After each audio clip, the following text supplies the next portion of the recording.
जय माता दी। प्रिय भक्तों, आप सभी का हमारे चैनल मन की शांति में बहुत बहुत स्वागत है। आज आप सब माघ महात्म्य का 27वां अध्याय सुनेंगे।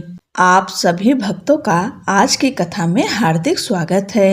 प्रेत कहने लगा कि हे पथिक, मैंने इस पर्वत पर गंगा जल का बड़ा अद्भुत आश्चर्य देखा था, इसलिए यह जल मांगता हूँ। मैं प्रेत योनि में अति दुखी हूँ। एक ब्राह्मण अनधिकार को यज्ञ कराकर ब्रह्म राक्षस हो गया। वह हमारे साथ 8 वर्ष तक रहा। उसके पुत्र ने उसकी अस्थियों को इकट्ठा करके गंगा में कनखल स्थान में गिरवा दिया। उसी समय वह राक्षसत्व त्याग कर सद्गति को प्राप्त हुआ।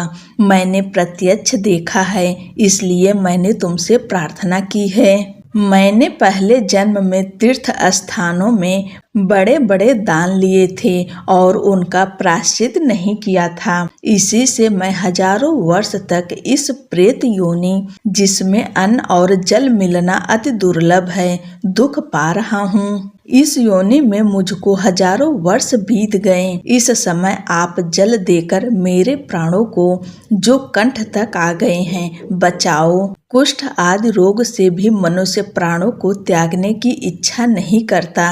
देवदूत कहने लगे कि ऐसे उस प्रेत के वचन सुनकर वह ब्राह्मण बड़ा विस्मित हुआ और वह अपने मन में विचारने लगा कि संसार में पाप और पुण्य के फल अवश्य आ पड़ते हैं। देव, मानव, मनुष्य, कीड़े मकोड़े भी रोगों से पीड़ित होते हैं। बाल तथा वृद्धों को मरण, अंधा तथा कुबड़ापन, ऐश्वर्य, दरिद्रता, पांडित्य तथा मूर्खता सब कर्मों से ही होता है। इस कर्म भूमि में जिन्होंने न्याय से धन इकट्ठा किया वह धन्य है। यह सुनकर प्रेत गदगद वाणी में बोला कि हे पथिक, मैं जानता हूँ कि आप सर्वज्ञ हैं।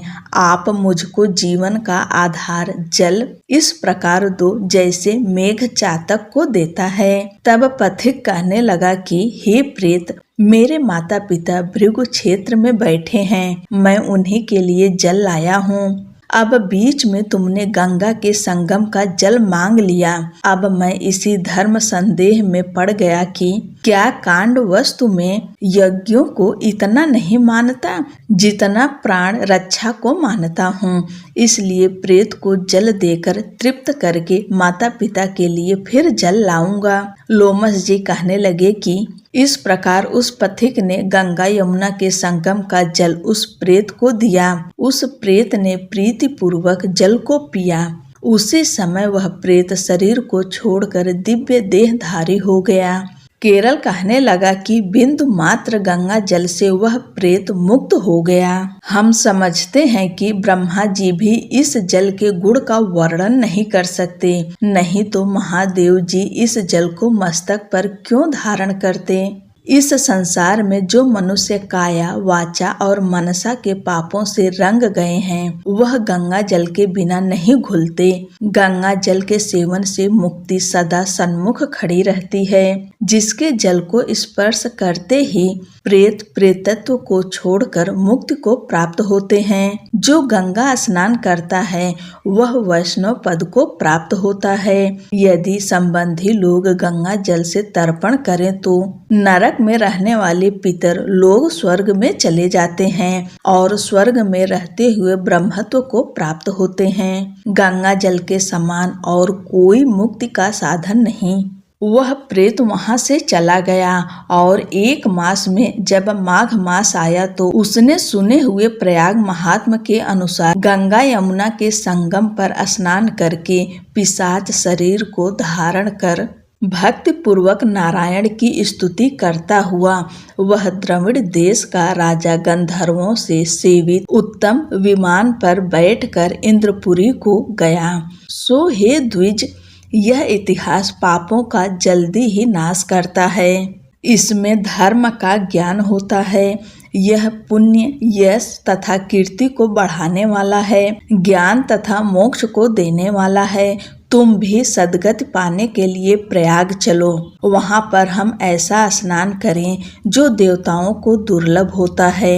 वहां पर श्राप से पैदा हुआ पिशाचपन सब नाश को प्राप्त हो जाएगा। इस प्रकार लोमस जी के मुख से अमृतमय मधुर कथा को सुनकर मानो अमृत पीकर सब प्रसन्न हुए और पाप रूपी समुद्र से पार हुए। उन्हीं के साथ सब लोग दक्षिण दिशा को प्रस्थान किया। बोलो लक्ष्मी नारायण की जय। अब आप सब माघ महात्म्य का 28वां अध्याय सुनेंगे। वशिष्ठ जी कहने लगे कि हे राजा दिलीप, बहुत से जन समूह सहित अछोद सरोवर में स्नान करके सुख पूर्वक मोक्ष को प्राप्त हो गए। तब लोमस जी कहने लगे कि संसार रूपी इस तीर्थ राजा को सब श्रद्धा पूर्वक देखो।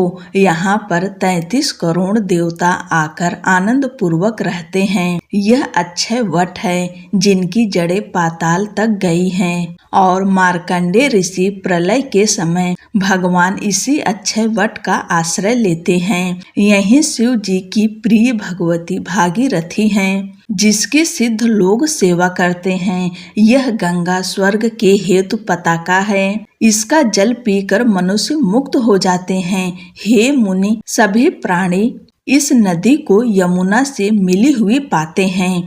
इसका संगम बड़े पुण्य से प्राप्त होता है। इसके स्नान से जन्म मृत्यु रूपी दावानल से कोई नहीं तपता, परंतु ज्ञान प्राप्त करके मुक्त हो जाता है। यहाँ पर स्नान करने से सभी प्राणी बिना ज्ञान के भी मुक्त हो जाते हैं। इसलिए ब्रह्मा जी ने यहाँ यज्ञ करने की इच्छा की। इसी संगम में भगवान विष्णु ने स्त्री प्राप्ति की इच्छा से स्नान करके लक्ष्मी जी को प्राप्त किया।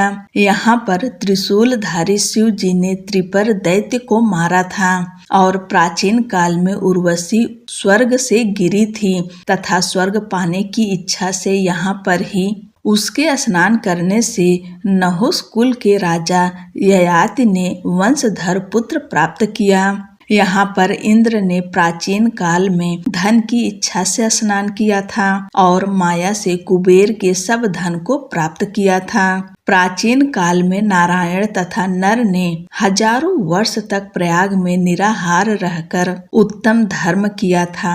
यहाँ से जयगा सभ्य सन्यासी ने महादेव जी जैसी शक्ति वाले से विजय पाई थी तथा अणिमा आदि योग के अति दुर्लभ ऐश्वर्य प्राप्त किए थे।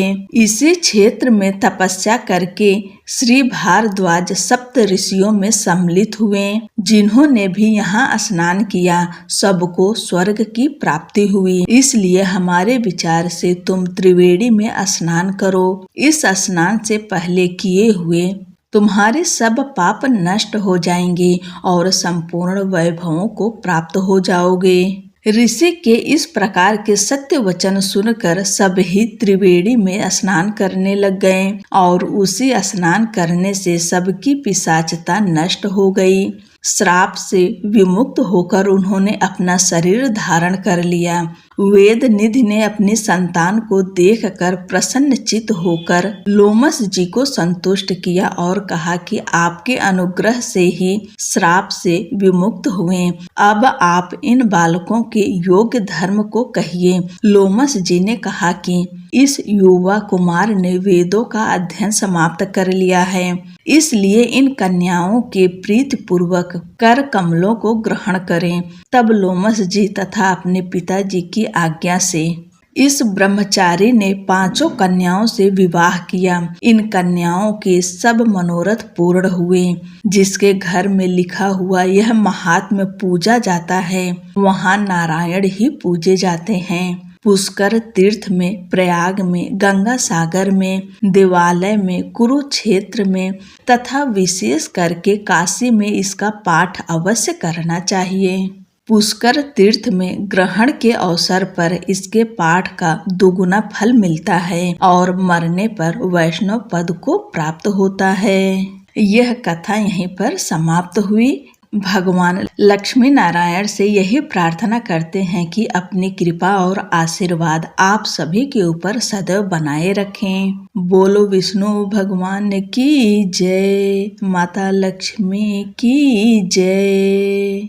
हर हर महादेव।